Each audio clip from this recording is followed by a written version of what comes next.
अरे बेरी बेरी जान काहे जाता जमान के का औकात रहे गिदड़ पाकिस्तान के। बेरी बेरी जान काहे जाता जमान के का औकात रहे गिदड़ पाकिस्तान के। तो कुछ नेता लोग दे तारे टेंशन ए बाबा, तो कुछ नेता लोग दे तारे टेंशन ए बाबा। तो अब की चिलम छाप, तो अब की चिलम छाप, तो अब की चिलम छाप से लड़ी इलेक्शन ए बाबा। तो अब की चिलम छाप से लड़ी इलेक्शन ए बाबा।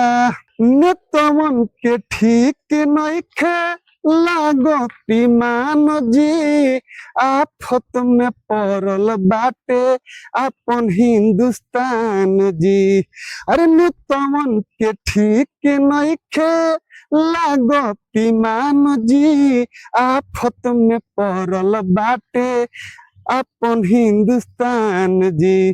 कि रउए जानता से जोड़ी कनेक्शन ए बाबा, तो रउए जानता से जोड़ी कनेक्शन ए बाबा। तो अब की चिलम छाप, तो अब की चिलम छाप, तो अब की चिलम छाप से लड़ी इलेक्शन ए बाबा। तो अब की चिलम छाप से लड़ी इलेक्शन ए बाबा।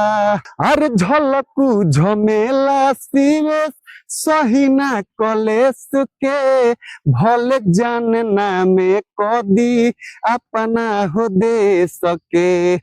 अरे झलकू झमेला शिवेश सही ना कलेश के, भले जान नामे कदी अपना हो देश के। तो रउए बुझी ना लाचारी मोर रिएक्शन ए बाबा, तो रउए बुझी ना लाचारी मोर रिएक्शन ए बाबा। तो अब की चिलम छाप, तो अब की चिलम छाप, तो अब की चिलम छाप से लड़ी इलेक्शन ए बाबा। तो अब की चिलम छाप से लड़ी इलेक्शन ए बाबा। ई गाना रो लोग कैसन लागल एक बार कमेंट सेक्शन में अपन राय विचार जरूर देव जा। और यदि रो लोग भोजपुरी सिंगर बानी जा तो रो लोग हमारा से भोजपुरी में हर प्रकार के सॉन्ग लिखवावे खातिर चाहे अपन कम से कम बजट में ऑडियो वीडियो बनवावे खातिर हमरा से रो लोग संपर्क कर सकता है। हमारा कॉन्टेक्ट नंबर देखिए जा स्क्रीन पर पट्टी पर लिख के आवत हो। तब तक के लिए जय भोजपुरी जय बिहार। और मिलल हमनी के नेक्स्ट वीडियो में, वो भी एक नया गाना के साथ। धन्यवाद।